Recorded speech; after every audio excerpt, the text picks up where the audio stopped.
You're listening to Combat Radio with Ethan Dettenmeyer, right here on LA Talk Radio. Okay, we're live on the air with Combat Radio. With us on the phone is one of my all-time favorite directors, one of the people that are instrumental for me being in this business, and now a lot of fans are cursing you, Michael, Mr. Michael Winner from the UK. How are you today, Michael? Well, I'm speaking from the UK, where it's night, and I'm as well as I'm pretty well, thank you.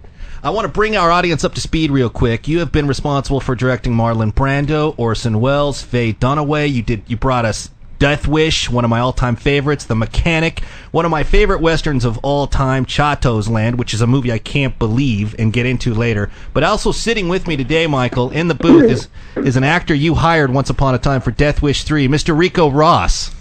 Oh, he's lovely. What's up, Michael? How are you, Ricco? We're very fond of Ricco. Nice to see you. Well, not see you. Nice to hear you. Nice to hear you, too. You sound exactly the same. Well, it was true. You know what, I'll tell you, Michael, we had Ricco on the show before, and he was telling us some very, very hair-raising stories about your directing style. Very respectable. What is Ricco like, real quick, Michael, if you would, as an actor? What was the hiring process with Ricco? Was he a handful as an actor, or was he good? No, he's a great professional. A great professional and a damn good actor. Thank you. And he was just a pleasure to have on the set. Everybody liked him. And that's very important, you know, because you have a good actor. Mind you, I haven't had any good actors who were difficult. They were all terrific, but Ricco is top of the line. I adore him. Oh, thank you, Michael. And you know what I like about Michael is one of those no-nonsense directors. He gets there and he gets the job done, and when you see the energy that he's bringing and the focus and the drive, you can't help but just say, okay, this is a job. Let's do it. Let's make it happen. And sometimes when you're working on a film, you know, things can go wrong and people get all excited, and sometimes actors can be prima donnas, but when you're working on a winner film, you know, this is a job. We're going to make it happen. No matter what happens, we're going to cross that hurdle, you know. Well, what do you say to that, Michael? You know, you were talking about Chato's Land, which I made with Bronson and Jack Palance. Yes, love it. A runner on that picture was John Landis. You're kidding me. And I hardly knew he was there. And he phoned me up recently. He's making a film in England called Burke and Hare about the body snatchers, the murderers who sold bodies. Uh-huh. And he offered me a small part. and in this part, I'm playing a nobleman in a coach. And Burke and Hare caused the coach to go over a cliff, killing everybody in it. So I think that's wonderful, isn't it? I give the man his first break in 1970 movies, John Landis. He repays me by throwing me over a cliff. Yeah, what about that? I mean, please. You know, I got to tell you, on a side note, Landis aside, that Western, Chato's Land, is, to me, remarkable. I remember coming home from school, and that was on the television, and the movie had just started with Bronson blasting those people, and I remember thinking to myself, good heavens, this is how the movie starts? It was like the movie started with a bang-up ending and got better from there. It's one of my favorite Westerns of all time. Thank you. How'd you like working with Bronson? You worked with him several times. I worked with Charlie, I think, at least 6 times. And it was quite funny, because the first time I worked with him was on Chato's Land. Yeah. And dare I say it, well before he met her, his wife was one of my girlfriends, Jill Ireland. And I came on the set in Almeria, Spain. And Jill, who was the most marvelous human being, said, it's so nice to have old friends, Michael, like you. I'll need them when Charlie's gone. I said, well, where's he going? We've only just arrived to start the film. Is he going somewhere? She said, well, he's very old, you know, he's going to die. I said, well, he's only 52. She said, you don't believe that, do you? I said, Charlie knocked 8 years off his age.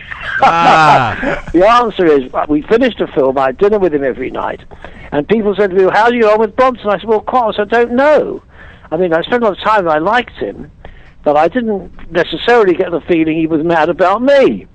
And literally a very few weeks after that movie finished, I got a phone call, it was then from Columbia, saying, we're making a film called The Mechanic, and Charlie Bronson insists you come to Hollywood and direct it. Well, the film switched to United Artists, I directed it, and from that moment on we were genuinely very close until he sadly died, and the last many years of his life he had Alzheimer's, so he didn't know anybody. No, that's too bad. Yeah, he was He was really special in The Mechanic too. That's one of my all-time favorites as well. Well, they're remaking it, which slightly upsets me. Yeah. What is it about you that what is it about it that upsets you particularly? What, that it's remade? Yeah. Give me your take on that. Well, because at the moment it's My Mechanic. It's Michael Winner's film, The Mechanic. Right. The minute the other film comes out, at best I have to share it. Yeah. And they've got Jason, what is his name? Jason, the other fellow's name. What's his name? Statham. It's Jason Statham, who I don't know that well, but funnily enough, it's being directed by an Englishman who used to live in a place called Letchworth, Hertfordshire, which is where I went to school for 11 years. So there's a coincidence. The second Mechanic is being directed by someone from much the same town as I spent a lot of my life in. Well, why didn't they just contact you? You know, in the real world, the spotlight moves on and they want younger people. There are very few directors of my age, I hate to say it, I'm 74, who are still directing. I bumped into one of them at lunch in a long chat last Saturday. That's Ridley Scott. He's still going, bless him. Mm-hmm. But not many of them are. Let me ask you. I do a lot of commercials here. Yeah. I'm very famous here, dare I say it. I star in the commercials, and they've just given me my own TV series here, Peak Time, 1-hour show. But that's, at least I keep busy, you know. Good. Hey, Michael, I remember when we were making Death Wish that Charles also, his wife was having some medical issues. Well, she had cancer. Right. And she thought she had recovered. And it was then, which upset Charlie deeply, that there began to be signs that it was coming back. Right. And that was the medical issue, and it did come back. And so a few years later it killed her. She was very young. Terrible thing to happen. She was the most vibrant, beautiful. You know how beautiful was Ricco. You saw her. She came on the set frequently. That's right. And so he was a bit itsy on that, and I don't blame him. You know, you've gone through cancer with the wife. You think she's cured, and now she has it again. It's too terrible. And Charlie had to see. He lived in a hut, a mining hut, in a mining town with a family of 13. And he said, I had to see my father dying of cancer for 3 years. I never want to see that happen to anybody again. And sadly, it did happen to Jill. Right. I remember talking to him, and we were talking about a number of things. And then I asked him about his wife, and his whole demeanor just completely changed. I can see how that had affected him so dearly, and now it makes sense. Now that you say that his father had actually. Well, it was a great love story, and sadly it ended not as they would have liked. They should have sailed into the sunset together. You know, it doesn't always happen. Life is not always as we hope it to be.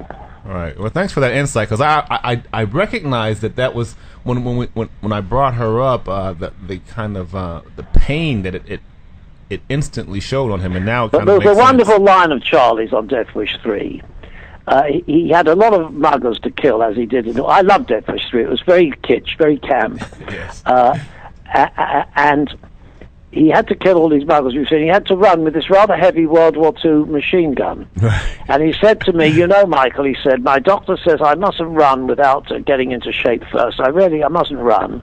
And the machine gun is terribly noisy. It's very bad for my ears. I said, well, Charlie, darling, if you can't run and you can't fire a machine gun, you've got to kill another 56 muggers.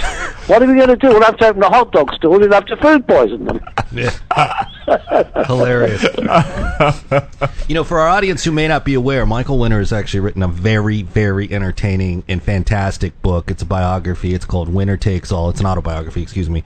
And in it are some great stories about working with not just Charles Bronson and Jack Palance, but you've got great stories about Christopher Walken on The Sentinel, a very, very, very under-acclaimed but very, very good horror piece, and stories about Marlon Brando and Orson Welles, and Oliver Reed, too. Fantastic actors, some of the titans. And I would recommend our listeners pick up this book, Winner Takes All, if you can find it, because it's remarkable. Well, they'll find it on the internet. Good.